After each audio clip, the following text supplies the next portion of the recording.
Yankees trade talks are intensifying as a Marcus Stroman deal feels very likely, as the New York Yankees have already tried to trade him in a deal to acquire Nolan Arenado in order to pair him back up with Paul Goldschmidt as the two corner infielders on the New York Yankees, while Brian Cashman appears to continually be hell-bent on moving Stroman as he no longer has a spot in the Yankees starting pitching rotation, and we're going to break this all down. So what's up, guys? Welcome back to Yankees Digest. It's Chris here, and we're going to jump right into it as always.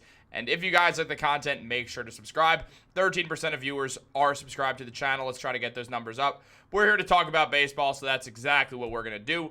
Marcus Stroman last year for the New York Yankees was a mixed bag. He started out well, but his pitching fell off, and it became very apparent that Stroman is a guy who gets rattled pretty quickly. Now, last offseason, on January 11th of 2024, the New York Yankees signed Marcus Stroman to a 2-year deal. Now, Stroman came into the Yankees and wanted to prove something, and at first it looked like he was proving everyone that he was an elite pitcher, as he'd shown at times to be elite and other times to be more shaky. Well, now where we stand, Marcus Stroman is going to get traded off the New York Yankees, and the problem is trying to find a team that's willing to pay some of his salary, as Stroman did not have his greatest year last year, but the Yankees have already been trying to move Stroman, as revealed by MLB.com.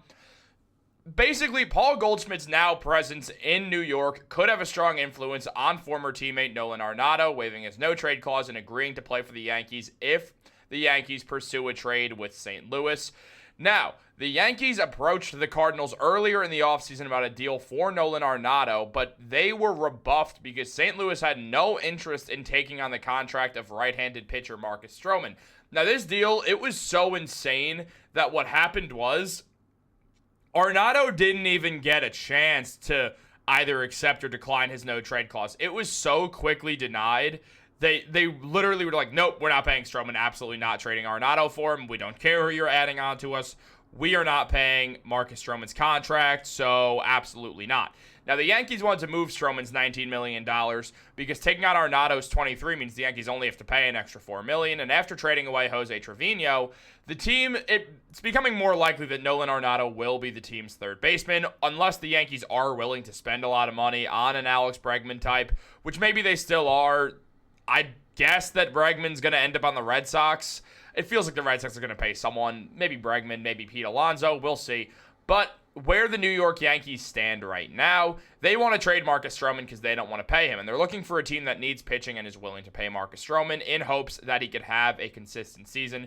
Now, Stroman's shown time and time again that despite the fact that there's times when he looks incredibly good with his crafty pitching ability and his 7 pitches, there's also times where the man just does not look very good. And it feels like he gets rattled once a runner gets in scoring position. If he lets up a hit or a stolen base or literally the most minor screw-up, Stroman does get in his head very quickly, and it clearly gets to him, and it's led to Stroman having complete meltdowns on the mound and just not being able to perform at all times, which definitely sucks because Marcus Stroman is someone who, he's such a great teammate. He's a New Yorker. He's a fiery player.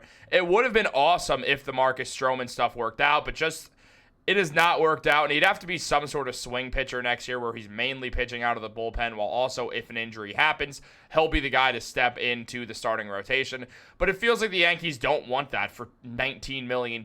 So the Yankees have a great rotation as it is. Right now, if the season were to begin today, the rotation is going to be Garrett Cole, Max Fried, Luis Gil, Carlos Rodon, and Clark Schmidt.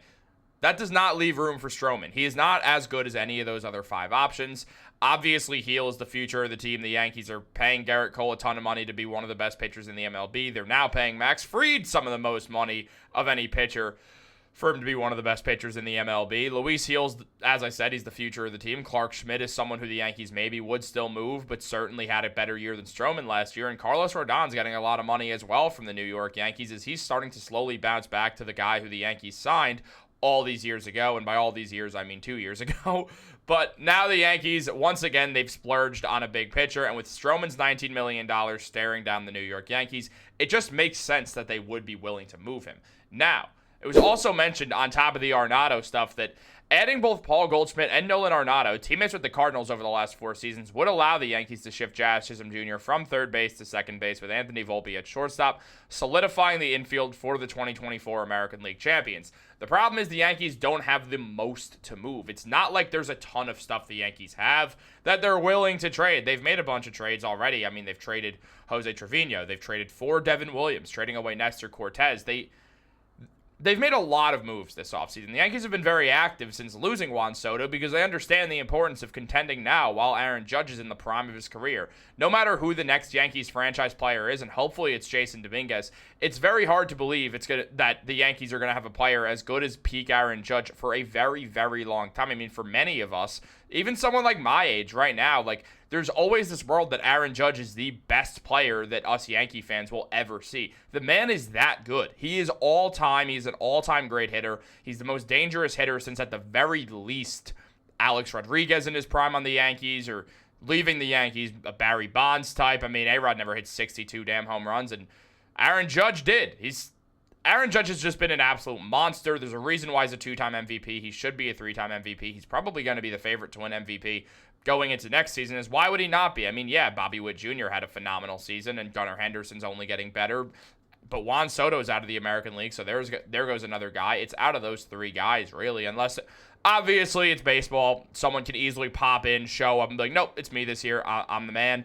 And that happens, and that's fine. But Aaron Judge right now, where it stands, is still the best offensive player in the MLB, and the Yankees need to capitalize on that. So getting Nolan Arenado, maybe does that help? I guess so. But I'm not the biggest fan of Nolan Arenado, if I'm being honest. I don't hate the idea. I'm not saying it's the worst idea ever. But it's not great. Now, Marcus Stroman last season had a 4.31 ERA, which is up above his career average of 3.72 after last season. Starting 29 of his 30 games, he had a whip of 1.468, which is not good. All of his numbers were below his averages this year. Marcus Stroman just flat out was disappointing. He was. At first, he looked great, and it was awesome because he's a New Yorker, and he really rides or dies for the Yankees, and you can tell how great of a teammate he is, but it just didn't work out, and now we're going to see Marcus get dealt, unfortunately. I wish it worked. I wish the 2-time All-Star was able to bounce back with the New York Yankees after an interesting year with the Cubs where he pitched well and then fell off a cliff, just like this season. It's been the same thing twice in a row now for Stroman. He's going to have to try to find consistency on another team. And I think the best bet for Marcus Stroman is to not be some guy hanging around the end of a rotation. The best idea is to trade Stroman to a team that is in desperate need of pitching, so he knows that he has job security for a year going into a contract season. I think that'll help Stroman bounce back, and I do want the best for Marcus Stroman and anyone who's played for the New York Yankees, really. But Nolan Arenado, as I said, I'm not the biggest fan of his game. His offense has not been the same in recent years. Only had 16 home runs last year. And given he's more of a fielder than anything else, and he gives the Yankees a very good glove. I mean, 10 gold gloves, 6 platinum gloves. Even though he's getting a bit older, he's still that dude when it comes to fielding, and gives the Yankees absolutely incredible defense. I mean, throughout, you have Bellinger in center field, a great fielder. You have Aaron Judge, who's a great right fielder. You have Jason Dominguez, who, though struggled at left field, has very high fielding potential.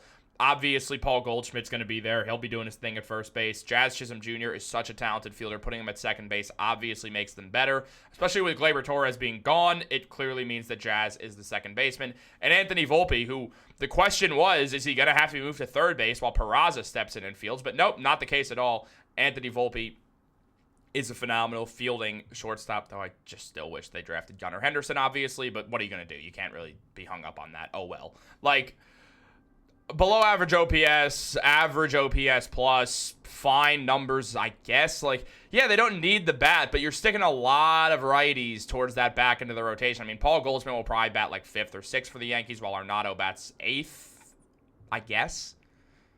It means you're getting a lot of righties in there pretty quickly. I mean, Cody Bellinger's a lefty. You have Dominguez, who hits from both sides. You have Jazz, but you have Austin Wells. So you have 4, so it's not the end of the world. I mean, there's 9 guys hitting, so it's not like it's some crazy drop-off. But, like, you got a couple of these right-handed guys who you'd rather at the bottom of your batting order, so you don't really want to stick them all in a row. Right now, it's unclear who the Yankees' leadoff hitter is going to even be, especially if they get Arenado. They don't have a clear option. My guess would be Anthony Volpe or Jason Dominguez. It really just depends on how Dominguez comes out. So much of this Yankees season is going to predicate on that guy. So the Yankees need Jason Dominguez to ball out this season, and there's really no other way around it. Now, Paul Goldschmidt, he also has not had the makings of a great year after winning MVP 2 seasons ago, but obviously he's older. Look, playing for the New York Yankees, I could see Paul Goldschmidt kind of having a revolution of a year. Like, he might bounce back a bit. Now, he'll be 38 by the time the season's over, but Goldie was an MVP 2 years ago, and if he's playing for a good team, he'll probably give it everything he's got left. I mean, look at Matt Carpenter. Signs with the New York Yankees, knows he's playing for his career. He's old. He still loves the game. So sometimes these players bounce back, especially when you're playing for a contender. Some guys love and relish playing with the New York Yankees, and it just helps you so much. We saw that with Carpenter. We could very likely see that with Goldie as well. The Yankees are banking on Goldie coming back and having a better year than he did last year, and his offense has slipped since winning MVP, so hopefully he takes steroids or just plays well. Steroid thing's obviously a joke. I do kind of trust Goldie's going to have a better year than his last 2 years in the Cardinals. Also, just because the Yankees are the AL East champions, the Yankees fully believe that they are the best team in the American League, Juan Soto or no Juan Soto, especially with the moves they've made. And I expect Paul Goldschmidt to come out guns up blazing this season. Arenado, I'm a little less comfortable about, but you know he's going to give you elite fielding at third base. So it does solve the Yankees' problems a lot. Also, on days that Goldie might be off, Arenado could play first. You get to keep Cody Bellinger in center field, which solves a lot of outfield problems. I like the idea. Obviously, you should trade Marcus Stroman. It's going to be difficult to do, but I do imagine the Yankees will get a deal done. And also Arenado, I could see him likely requesting a trade to the Yankees anyway, to where the Yankees will still be bringing in Nolan Arenado. But I do want to hear from you guys. What do you guys want to see happen? Like this video, subscribe, turn on post notifications. Have a great day, and go Yankees.